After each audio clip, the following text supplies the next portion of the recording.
or we were just talking about you, Mike. Good. Sorry. My wife was like telling me something, and I'm like, okay, get it. Let's Andrew did his best impression of you. Yes, I want to make a really good impression for Ross. What's up, man? And we have any? Oh, Lisa. I don't know why it doesn't let her in. Lisa, Jeff. All right. So today, Ross, welcome. By the way, man. It's good to have you here. I know, and Jeff and Lisa recently joined as well. James is OG, Jose OG, Andrew's an OG, Jeff's an OG. They keep on coming back. Must be that 6-pack I've got. Okay. There's a couple things I want to discuss today. First one is just coming to mind.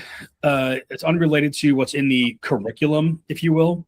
But I just want to have a quick conversation about emotions with your team and just like the emotional aspect of it.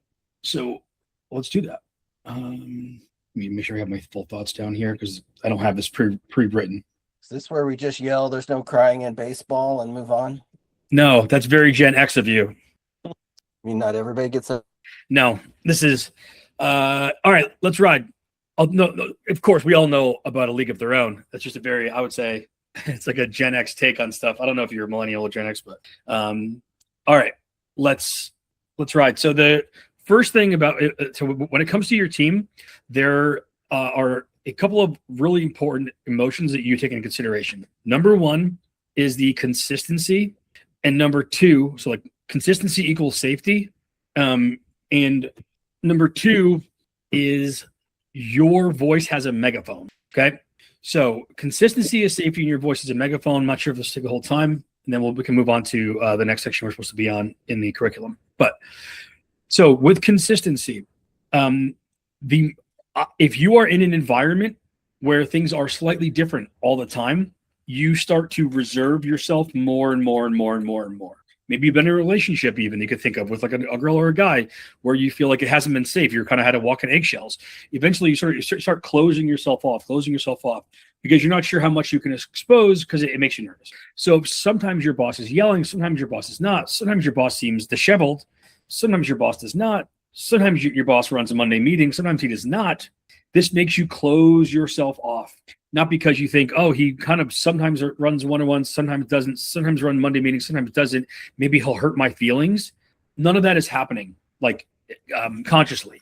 It's just a matter of like this person inconsistent, give less because I can't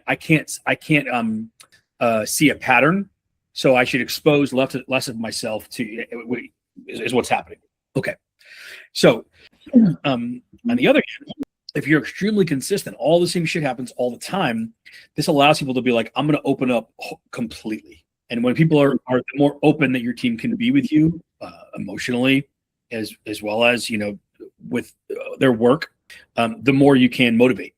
And remember, like our job is just motivating. Like 90% of our job is motivating. 5% is forecasting, I feel like, and 5% is skills. But 90% of this shit is motivating. Okay. So, here's what consistency looks like. And I want you to think about how you might do this in your own organization.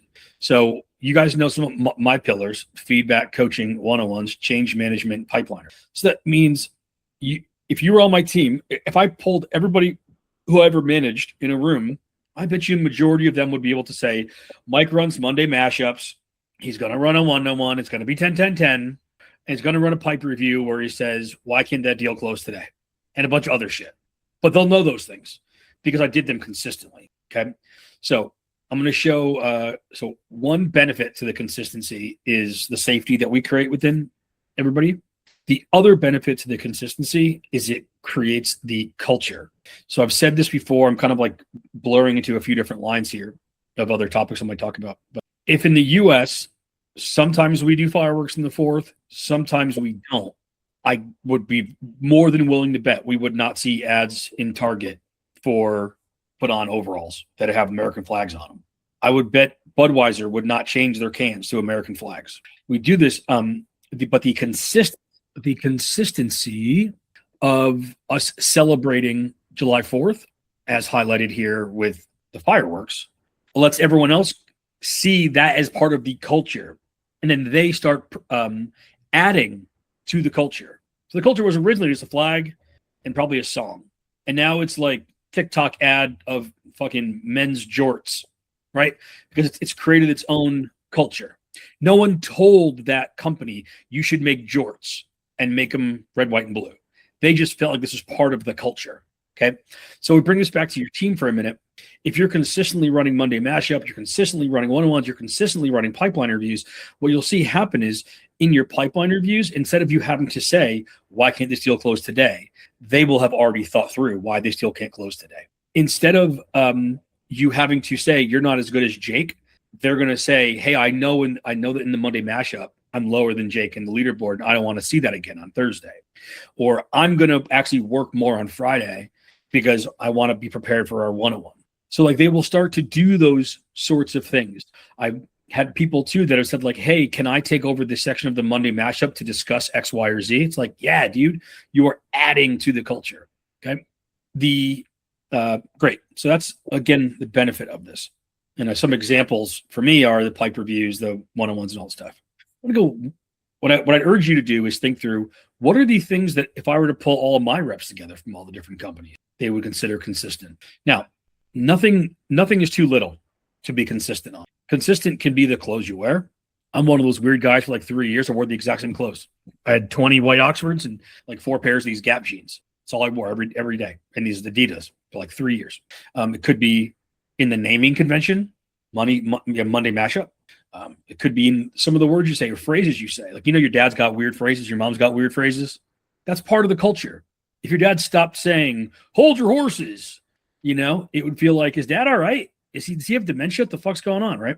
But when he does that, it reinforces the fact that we are a family. We're all people who know dad says, hold your horses. We laugh at dad. We've made jokes. This is hold your horses reminds us of 16 different vacations we've gone. It brings us all together. Okay. So it could be in phrases you say, what you wear, the names of meetings. I'll bring it back to our training. So one of the things I brought up is the one-on-one. So it's 10-10-10. That is consistency. The pipe review, I always say, why can't they still close today? That is consistency. When we talk about giving feedback, for those that have been through the feedback coaching, I say, can I give you some feedback? That phrase, can I give you some feedback? That's part of it. So the 2 or 3 of those are just phrases, but it creates that consistency. Go ahead, Jeff. I was just going to say, added value of that I've seen as I've told you the other day that I'm absorbing some more teams. And today I was talking to one of them and they said, Cammie, who's on my current team, said that you'll do these one-on-ones and you'll do a pipeline review the day before your rev review. And, like they carried the torch for me because they knew what to expect. Right. And they'll also do that with new people you're inducting. Right. And they're going to start saying like, hey, Joe, before you go to that meeting with Jeff, by the way, make sure you have next steps filled out. He's going to flip out if you don't. And you'll be like, sweet. Yeah, exactly. That's awesome, Joe. Andrew. Real briefly, something I've learned over time is you said about emotions. Your presence and your emotion affects the team. So if you walk into a group meeting with a certain energy, it's going to spread, right? Mike, you're always consistent. You come to these meetings like, no BS. We're just going to crank through this stuff. Great, guys. Thank you so much. Get to work, right? That's a consistency of focused energy that we all absorb and we respond to. So the same thing, you walk in pissed off, you walk in annoyed at something, you walk in super hyped, that's going to spread across the room. So the consistency part, like whatever you got to do to keep your emotional state consistent when you walk into a meeting will benefit the team and you. Yep. Thanks for that, man. And it's a perfect segue into the other half of this. So to bookend this a bit here to say the consistency, my takeaway for you is to think, what are the items I am not doing consistently? I sometimes run them or I sometimes don't. I sometimes do them this way. I sometimes do it that way. And how can we make that more consistent? Is it a phrase? Is it a day? Is it a meeting? Is it a leaderboard? Like I got my 100 scores. It's something that you do that you're like, I fucking love this, man. I'm going to keep doing that. Or you know what? This is something I do consistent, but I give it all different names every place. I'm going to change the name and try to make that consistent and just put a reminder for yourself to do that or whatever it takes to be consistent. The more consistent you are, it just floods through the org. You won't see any value in it. You will just like Jeff, like months in, be like, oh, that was cool. This one lady said that one thing, but that's really important. Okay. So the next thing on the emotion side is you are a megaphone. So this is related to what Andrew said. You are a megaphone, but it's interestingly, I'm going to say you're a megaphone in all the wrong ways. And you got to keep that in mind. So when you say anything positive, it shrinks. When you say anything negative, it gets louder. Okay, here's what I mean. On your forehead is a big old sign that says, I can fire you, loser. So when you say something like, hey, man, I know you got to do better, what they hear is, fuck you, pussy, let's go. Why do you suck so bad? This is just like when your dad, who you really look up to, or that boss that you're kind of respect, says something to you. Like you guys have all probably said to me in private meetings, like my boss is kind of, I'm just trying, they don't really like when I got to work on my presence. I feel like I'm not taken really as serious. This is you hearing something like, is that everything, Tony? And you're like, fuck, is he saying I suck? What, did I miss something? You start to like add things because you're giving a lot of power to this person, whether that power is because they're your boss, they are your dad, they are a peer, they are somebody that you care about, whatever. That's what happens. Now, as in the world of being the boss, you have that power inherently. And it says, I can fire you. So I say this, and this will tie back to consistency too. When you are saying anything negative, you need to say it evenly. I struggle with this with my kids so much. I'm realizing my kids can see how annoyed I am with it. Because instead of saying, Anthony, I need you to pick what show we're going to watch, I'll go, Anthony, can you just pick one? And I'm saying that as his dad, who's like, oh, wow, my dad doesn't accept me and is annoyed by me, like inherently in terms of who I fucking am. Guys, I'm going to be paying the price for that forever. And guilt. And him, right? And I'm not trying to, you know what I mean? I'm just not on. I'm like, I'm off the clock, you know? So I'm not like on like, okay, this is my meeting where I have to like be here. What? He's not picking a show. Anthony, do not pick, please pick a show. So my mind's going into calm mode or like just sort of like do whatever you want. Phrase that I've been carrying with me with kids, other areas of my life as well that I'll give to you guys is if you want to be, I'll just use this. If you want to be the boss, you cannot have a comfortable and problem-free life. You cannot have a comfortable and problem-free life. You are opting out of that. So when you start to feel like, God damn, and you're annoyed, I've opted not to be in a comfortable or problem-free life. Do you think am I going to expect to see a Navy SEAL or a Marine like, oh man, he's like, okay, got it. Now what do we do? There's not even time for me to do that. Okay. So I say all of this so that we can consistently be speaking at an even level whenever we are saying something negative. Let's bring it back to work situation versus my kids and say like, Tim, you haven't hit your target in 3 months, man. I'm looked at myself there. I'm sensing disappointment. My boss is disappointed in me. He thinks I'm a fuck up. He thinks I'm a C player. He thinks I should fucking quit. I got to go somewhere else because I'm actually not good at my job, but he's going to catch me for not being good at my job. That's what I would hear from that. Tim, you have not hit your target in 3 months.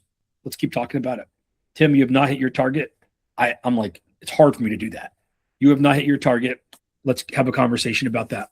But I have to be very calculated in how I say that because even a little bit, you have not hit your target in 3 months. That pause, that down, that made me sound disappointed. You have not hit your target in 3 months, like a robot. That is you can't misinterpret that. Okay. You could feel bad about that, right? Of course. I mean, like every person that you speak with is mirrors back to you your own insecurities. If you think you're not good and someone says you did okay, you're going to hear I did terrible because your insecurity is you're not good. So if you can just keep it even, you can hold back as many of those insecurities as possible, which is important because when you're insecure, what do? You overcompensate. And now the person's going to go to try to make 10,000 calls, but in a bad way and whatever. Doesn't matter. It's all that. So when you're giving any negative feedback, you're giving it to them evenly. I know I'm not giving the training on the feedback right now, but so the way that I would give feedback is, hey, Jeff, can I give you some feedback? When you state to me that the one-on-one story that indicates your consistency story that enabled you to absorb the rest of the team, it put you in a position to make some more money by being able to absorb the rest of that team. What I wanted to say, because I have a heart, is, Jeff, can I give you some feedback? Dude, I can't believe you freaking got to absorb the whole team. I'm so fucking flattered to hear about how the one-on-ones mattered, and it's sick. I'm like literally proud of you because of what you did to get this person to see the consistency on your team. Like, it's incredible, man. But I want to keep it even, so that I can be consistent, so that they're not interpreting anything as bad. And this is the last one here. And when I'm even, it leaves a lot of room for push. Now, there are two things that motivate us: away from pain towards pleasure. Okay. The primary motivator for humans is, or I would say the primary thing that everybody is motivated by is doing the least amount possible to not feel like judgment or shame. I'll just do whatever the minimum is, so I'm not ashamed of myself. Or the least amount possible for someone else to shame me. I want to do the least amount possible so that my boss doesn't yell at me or doesn't get mad at me. But we all have had times in our life when I don't know why I'm talking about my father so much, but let's say our father, who doesn't give us the amount of attention, isn't very boisterous, or that boss who's very buttoned up says like, man, great job. Or that football coach who screams in the field all the time, but then they hit you on the ass one day and you're like, holy shit, dude. What they've done is they've created a ton of, they've elevated their value of their feedback. They've elevated the value of their love by being even or down, which I don't recommend, but by being at most even when giving positive and even when giving negative. That way, when you do something crazy positive, they have the space. If at the end of the month, I'm like, Jeff, this is fucking awesome. I'm so psyched to see what you did, dude. Like, this team is doing this because of you, dude. They couldn't be there without you. Now, next month, I'm just going to be able to say the same. I can't really move up from there. You don't want to buy a girlfriend a diamond necklace in the first date. So I need to leave that space. Okay. And you can still be wonderful and great people. Okay. So what I'm saying here is, remember that you're going to always, every sentence that you say to your team is, FYI, don't forget I can fire you. And then whatever sentence you're going to say. FYI, don't forget I can fire you. We have a meeting on Monday. That's what they're hearing. It's the same reason we don't like when our dad texts us, fucking call me right now. You're like, because it's like, FYI, I may not love you. Call me immediately. That's what we're hearing. And then on the positive side, we want to stay even so that we have space to really make high impact positive. Okay. The next thing I want to talk about as it comes to emotions on the team, and we'll finish with this. Feel free to fire away any questions or comments or anything too. Is recognizing people's pain threshold. The older sibling can handle more than the younger. The top rep can handle more than the bottom rep. The introvert can handle more than the extrovert. If that helps us, anybody you talk to, if they're the older, if they're the older or they're more introverted, typically, or they're performing, they can probably handle more. Okay. So you want to use that judgment when you're talking with someone because they're not like you.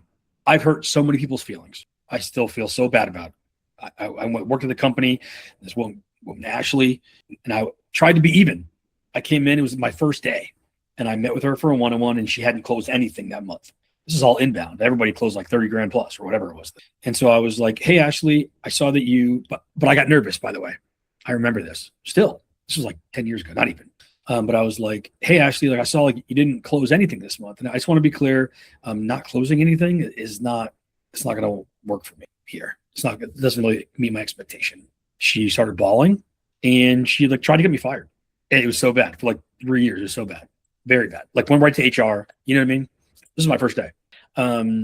So I misjudged because she presented very like tough, but that was just an act. And I didn't take the time to really recognize that. She's a younger sibling. She moved out here. She played more of a subservient role in her relationship. She tried to be like the boisterous. She's very, very extroverted. So it was all a ploy to get you to not see who she really was, right? That's what I should have recognized. And so instead I could have been like, hey, Ashley, I want to work with you. I know that you're having trouble. I saw you're not hitting your number. And gosh, that is just not fair. And I can just tell you're not the kind of person deserving of that. Now, I will say to another person who's an older sibling, his brothers were all like professional athletes and stuff in Ireland. And for him, I motivated the fuck out of him because remember one day I said, hey, dude, I feel like you're better than Jason, but like on the numbers, you're way worse than him. What the fuck is going on? And we're in touch now still. This is 8 years later. He'll call me when he changes jobs and stuff. So you just recognize like what is the pain threshold of these people, because you want to be just at it as much as you possibly can, just under it. Okay. Now, so I'll give you a couple of tricks in here. With that, on the low end of pain threshold, what people can take is you need to, yes, I don't know how to say it a different way. On the low end, if they have very low pain threshold, this is where what they're doing is they usually are trying to take accountability away from themselves. And so for those people on your team, if you want to write them down and think who has pain threshold high or low, for the low ones, it's not fair and they don't deserve it. Okay. So it's not fair that your numbers aren't where you want them to be. You don't deserve to be the kind of person whose numbers aren't where they should be. I don't think you deserve to not have enough attention from your boss. I don't think it's fair to not give you the training that you deserve. Fair, deserve. That's what they want to hear.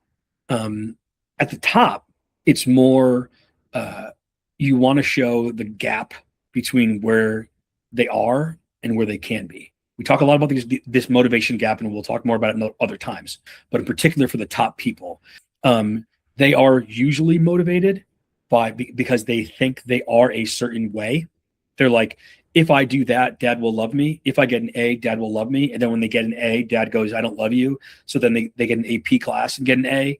And then they go to Princeton and they get an A. That's what they do. Because they're like, there's an area I must be in order to be able to relax and be myself. So when you can say to them, you are not at a level that I believe you can relax and be yourself, then they have to fill in the gap. So when I go to that guy and I go, dude, this guy is better than you, but he shouldn't be. They're like, oh, fuck, there's now a dissonance, a cognitive dissonance between where I am and where I need to be. I'm uncomfortable. I need to get rid of this. And the only way I know to get rid of it is not to accept myself for who I am, but is to actually be better. So I'm acceptable. So that's what you want to do at the top level. And in the middle, it's all over the place. All right. I hope this has been a good session. I hope you guys enjoyed it. That said, text me, Slack me, chat me, videos, voice memos, anything you want. I'm hoping this sort of like knock you with a few ideas and thoughts and things you're doing right and wrong. And you can slap me with like here's what I do. Is that fucked up? Or like, what is this what you mean? Or I do this. Oh my God, let's have a whole conversation about it. Okay. I'm here for all of you guys on this. Sound good? Later, Gators. Peace out. Later, guys.